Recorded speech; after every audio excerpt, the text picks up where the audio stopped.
This came into the office about 2 years ago now. Longer than that. Right. Longer than Okay. that. I think it was probably 2021 or Right. two. It came into the Yeah. office. Myself and a colleague went to the evaluation. Uh, they were not ready to sell.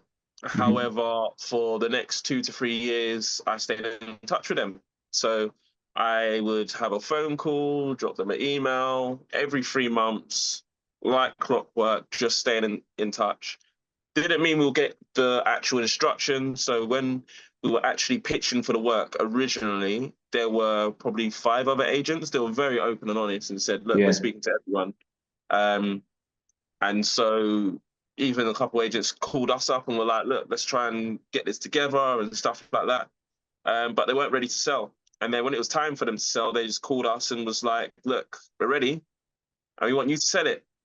And then that was the start of the actual process, which again took a bit of time because we had to get their expectations to um, where the market is.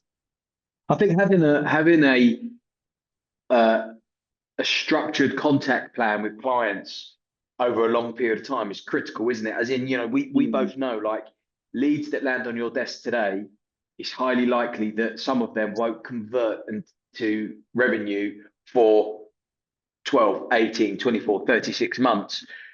But really, that's where the success can come, is recognizing the fact that a lead today could be revenue for tomorrow. Um, mm, and understanding and taking that, I guess it's a patient approach and not panicking by the fact that, they came into the office and it didn't convert immediately.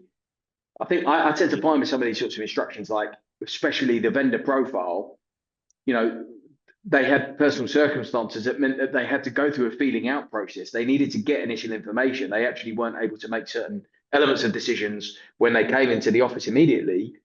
mm. But we had to be part of that. We had to engage in that process, and opposed to sort of fight back and go, you need to put it on the market now, because they weren't ready. They couldn't.